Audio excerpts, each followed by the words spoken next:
activities na pwedeng gawing this summer? Alamin sa ating Summer Love and Special Report.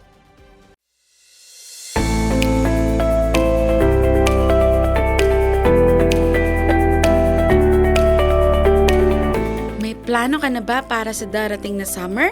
Narito na at papalapit na ang tag-init. Ito na ang tamang panahon para bumuo ng masasayang alaala kasama ang ating pamilya at mga kaibigan. Unahin na natin sa listahan ang beach day. Ito ang hindi dapat makalimutan tuwing summer. Marami tayong pwedeng gawin dito, kagaya ng pagbababad sa araw, mag-surf, manood ng paglubog at paglitaw ng araw, maglaro sa buhanginan at magtampisaw sa dagat. Susunod na dito ay ang pagsubok ng iba't ibang klase ng pagkain, lokal man yan o international. Maraming putahe ang bawat lugar at hindi lang sa pagtikim ng pagkain ang magagawa kundi malalaman rin natin kung bakit nga ba ito ang kanilang pinakasikat na putahe sa kanilang lugar. Iba't ibang lasa ng pagkain, iba't ibang kwento. Pangatlo sa listahan ay ang pagkakaroon ng family picnic.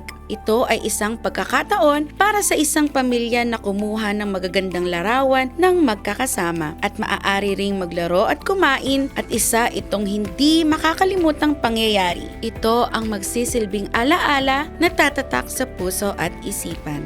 Bakit hindi natin subukan ang mga extreme sports gaya ng zip lining, rock climbing, at bungee jumping? Tiyak na dito masusubok ang iyong lakas ng loob. At bago ang lahat, kinakailangan muna ng tour guide para sa karagdagang kaligtasan. At ang panghuli naman, subukan nating mag-road trip o pumunta at tumuklas ng mga bagong lugar ngayong tag-init. Ang road trip ay isa ring pagkakataon para gumawa ng mga bagong alaala at makakita ng mga kamangha-manghang pasyalan, maraming patutunguhan, maraming matututunan. Kaya't huwag nang magpatumpik-tumpik pa. Huwag nang magpahuli ngayong summer. Gawing masaya ang lahat ng alaala.